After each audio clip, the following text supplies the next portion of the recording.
Good afternoon, everybody, and thank you for Sorona Partners for inviting me to speak with you and share my story. My dream as a child was to become a writer, or a singer, and I was all about writing. And by the age of 30, I published 3 books. The first one was at age of 21. It has nothing to do about romance or music. It was about computers. The other 2 books was published by Microsoft Corporation, all about cybersecurity and privacy. So my name is Tzvi. I'm a serial entrepreneur and investor. And my story starting when I was chatting with a very nice guy for 3 to 4 hours. We're talking about life in general and every cool stuff that we could share with each other. And after a while, I was just asking him, so tell me where you are from. And he told me that he's from Lebanon. And trust me, I was so excited that the world becomes so tiny. And suddenly I could talk with what we call the enemy. And I said, wow, the internet changed everything. This is a big thing for humanity. And I asked him, so he asked me back, like, so where are you from? And I was totally excited, telling him that I'm from Israel. He was excited, and he said, so you're a Palestinian chick? And I said, no, actually, I'm Israeli, Jewish, and I didn't finish the sentence to say woman. And something just happened to my computer. Things just moved upside down. My desktop looked like a mess. And I got a note saying, you have been hacked. And I figured that something really rare and weird just happened. So back then, I unplugged the computer. Nowadays, for the young people, you just turn off the Wi-Fi. And so I unplugged the cable, and I said, okay. I scratched my head thinking what just happened. And that was a very defining moment. And the reason is that things that I believed was impossible become possible. When I saw walls in places, there were a guy there in Lebanon that saw open doors. That changed my life. That moment changed my life, because that's not the only thing that I got. I got another thing that just I carry during my path and my career. And that is that everything that you read in a book, as somebody that my dream was to be a book writer, and I published few books, it's a history book. So if I want to become or look at the future, I need to become part of it. I can't just read it in the book, because that's a history book. I wrote myself like 1 or 2, yeah? So I didn't join the university. I didn't study there. I was looking for the information everywhere. At the dark net with friends, just closed forms that I can try to sneak in. And I got the information everywhere. I was actually what you call a black hat at night. And at the morning, I used to hold the white hat. So one day, I was invited to a very big bank here in Israel. I was involved with very cool projects. And in this bank, just before that, I was involved in many cool projects, as I mentioned, working with the IDF, the Air Force. I wonder how come we didn't work together. Maybe you're just too young. And 27, yeah. 37, you're still too young. So I was working, as I mentioned, the IDF, the Air Force, the Prime Minister offices, electricity companies, and also bank, telecoms, etc. So I was invited to a very important meeting talking about cybersecurity for one of the largest banks here in Israel. And it was a very, very long table with a very bold and old guys, and me as a young female talking about cybersecurity. That was rare also that times. And I tried to explain to them what I understood back then, that security, you need to build a layers of defense, that it's starting with the coding and continue with more layers to protect the bank. But they were sure that they're doing everything so right, and they are the most secure bank in the entire world. So I took this note from this meeting, took it very close to my heart, and went back home. And for the next 3 days, I was just busy trying to get into this bank until I succeed. I was very happy about it. But what I learned from this guy from Lebanon, that you need to leave a note, say, hey guys, you have been hacked. But I was a very busy lady, and that time I didn't do that. And 2 years later, I coming back from a party around 5 a.m. in the morning. I had a chance to sleep only 1 hour until I heard some knocking in my bedroom. I opening my eyes, trying to figure out where I am. I slept only for 1 hour. And I see somebody, some female in my bedroom. That was weird, because as much as I'm trying to remember, I just don't know this woman. And I don't know who sent her to my bedroom or where I am, and how the hell I got a brain damage that morning that just delete all my memory. And that was the police. So they come to say hello, and they took me for a very long investigation. That's, I believe, how I got the title of the first female hacker, because probably I was the first one that got caught. So Microsoft heard about what I'm doing at night, and they invited me to start a very, very cool department in the R&D center to take very smart engineers and try to transform them to hackers. That was a very big challenge, because to take something so creative as hacking and try to put it in like boxes and methodology and work with the corporate America kind of thing, that was very challenging, but we did that. By the way, it's very related to your story as well, because the first 2 servers that we started and tried to hack was the fax server, and the other one was the ISA server, which is the first firewall that Microsoft was building. The idea was some kind of quality assurance. Let's try to dig into the protocols, the authentication protocol, the traffic, and try to build tools that will hack into the system. So after doing this for a while, Microsoft hired me to build the first cybersecurity department in Israel. Israel was one of the 5 companies in the entire Europe that they allowed them to open such a role and to test how it's going to affect the local market. That was a very interesting role. I did it for a while. And from there, I quit my job in Microsoft Israel. I relocated to the States. And I joined the SBTU unit, which what we did, we built the encryption that you're probably using in the Office and Windows. I was working with very smart people there. And the last position I did in Microsoft in the States was leading the strategy for North America for cybersecurity, of course, for Microsoft. So that seems like very nice life. I had very cool car, very nice house. And I was thinking, I had like envision of the future, seeing myself. I'm a single mom today, by the way, for 2 great kids, small kids. I'm a late bloomer. But I could envision my life having like a nice cottage, have 3 kids running around, like little white dog named Roxy, and probably a husband or something. That seems to me, okay, interesting, but the next not that interesting, because I could imagine myself becoming a VP at Microsoft Corporation, being on a stage talking about Kerberos protocol or something, or even maybe leave cybersecurity and start doing something else. At that moment of life, that seems a little boring for me, and I decided to shake the boat, because what I believed at the age of 30 is that every 10 years or so, a man or a woman need to check her path to see if the dreams that I dreamed when I was a little kid, or the dream that I dreamed years ago, 2 years ago, 1 month ago, is it still relevant? If the path I'm going, is that the path I want to go? And the answer for me was no, because I wanted to feel shaky again. I want to feel insecure again. I want to conquer another hill. And at that time, my path looks for me too obvious. So I moved back after 2.5 months from the decision. I sold the house, the condo house, I sold the car, I just moved back. And I started to search for something that I will be passionate again.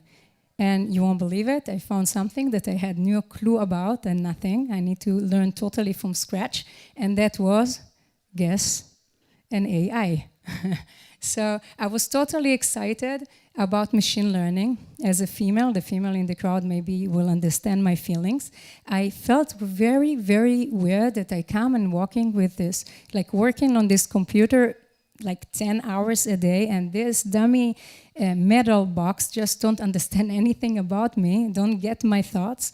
And that was weird for me. So I started a company called Genio Innovation. It's nothing to do with cybersecurity, has nothing to do with enterprise. It was all B2C AI, trying to answer a very cool question is what will interest the user next?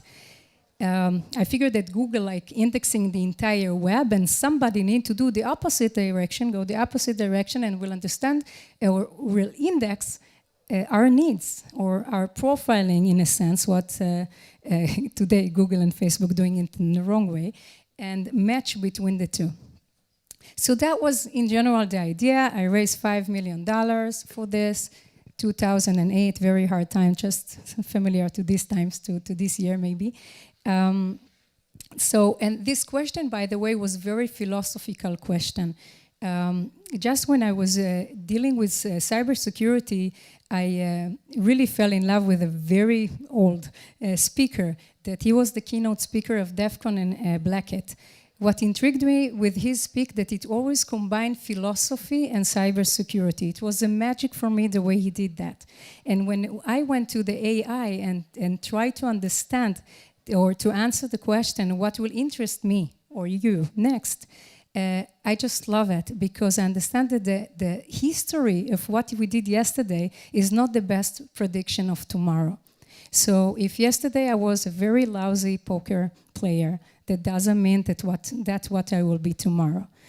That only means that I need to practice more, I need to work hard maybe, and I need to get some luck. So this question was very philosophical, as I mentioned, and it wasn't easy, because as we build a very, very good algorithm, we figured I was involved in 5 patents around the AI and recommendation, and I figured that as the algorithm become better and better, we building just worse product. The products not become better, it become worse. And the reason is that if you will ask me something about myself, I will tell you all the good stuff. I will tell you that I love art and museums, and I love music, and Tori Amos is my favorite singer. So you will build some kind of newspaper, very smart for me, but I'll get all this article, but eventually, if I open Ynet, I do read some gossip about Bar Rafaeli, which I will never gonna tell you, okay? So in order to build something interesting, we need to a little bit understand the humankind, the human being. So when I fly to the US and try to convince all the big publishers, the CNN, the New York Times, Fox News, you name it, I met them all. And I try to convince them that the people, they need to define, they need to choose what they want to read next, what's relevant for them. And they were looking at me like crazy and saying, that's impossible, because we pay salary for the editor to choose what the reader gonna read tomorrow. We want to define the agenda of tomorrow. And they just didn't get it. I think Tabula got it how many years later, and today if you open the Chrome browsers, you'll see a lot of links to very cool articles that's relevant to your reading habits, and that's exactly what we did in 2008. So I came back empty-handed from the US for a long trip, thinking that nobody really got what we're doing. We got check, like $10 million to buy our company, and I didn't want to sell it yet because I really strongly believe in what we're doing. I was looking at my bank account, the company bank account. We left with $200,000. That's not enough. With the salary today, for developers, it won't enough even for 1 month. Back then, I can buy a few months with this money. But I was thinking, that's impossible. We have only, I don't know, a few options. One option, dilute ourselves, raise more capital, and continue moving that direction. The other one was to shrink the expenses of the company. I try to gain more time. Times, by the way, is something that's very important for startups, because if you have more time to change your way, you have more time to build a new path, to think about new directions. But I didn't want to go this path. So I was sitting in the house, just looking at the picture, kind of thinking, oh, well, we didn't get lucky with this company. And finally, I just got it that I'm looking at myself in one of my pictures, and you can see the crowd, just as I see you now, all opinion leaders in the crowd. And as an ex-Microsoft, we develop everything on PC. And then I see that everybody holding a Mac. So I ran to the management meeting the morning after, and I said, and everybody just, looking at me. I see eyes, a room full of eyes looking up, thinking, okay, what will be next? And I said, guys, we got very, very lucky. And we got lucky because we were stupid enough to develop on Java. And that means that whatever we develop until now, we can transform from PC to Mac in no time. They were looking at me like crazy. One wanted to quit. The other one was to say, why you drink last night? Like they didn't really get it. And but I was consistent. I was really sure that my gut feeling was right. Those opinion leaders in the room, the old guys there, they just didn't try our product. They clapped their hands. The story sounds good, but they didn't try it. So I asked my partner, we were two co-founders, like, what do you think about the idea? Like, I need some support, man. And he told me that he have no idea, but if this is what I believe, I should go with my gut feelings, and he just backed me up and just say, be accountable for your way, and good luck.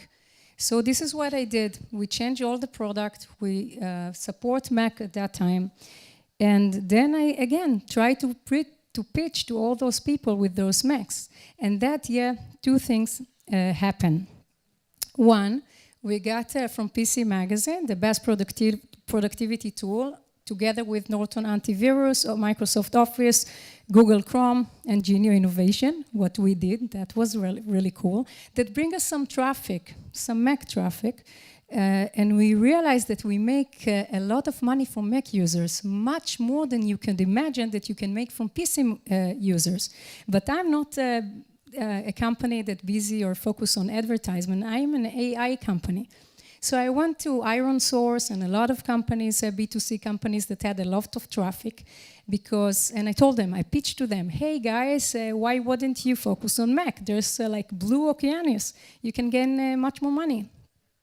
Nobody believed in that. They said, no, it's a small market in the US. We don't care about this market. We're busy on something else. So actually, I had no chance. I had to do two things. One is to buy their leftover from their campaign. They're using a campaign on the US, bringing PC users. They had nothing to offer for the Mac users, so I just bought it for like around 20 cents, but I make like 10 times more money for Mac users than a PC user. So that's how that year we started to gain incomes for around $50 million.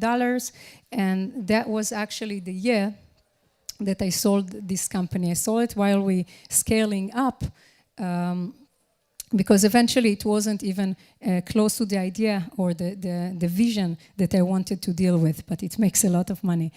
I can tell you that that time, while I was the CEO of Genio, there weren't a lot of female CEOs that I could look around and just learn what's the best way to do that. And I used to take each time another employee from the company to have a lunch together. And one time, some dev lead that we had lunch together, he told me that he's writing songs. And I thought, this is very cool. I'm writing songs myself from the moment I remember. Remember, that was my dream, to become a writer. And he just couldn't believe it. And the fact that he couldn't believe that I used to be another person, or it's still in me, that hit me that that's the time to start to do music. And what I did all my life. So at the event when I launched my first single to the radio, we had a very big, like Zappa kind of club, very big club that you can launch your music. And I had newspapers, like journalists, in the room, and I have investors and my employees and my friends. They are all there. And I am going like very confident to sing the first song in front of everyone.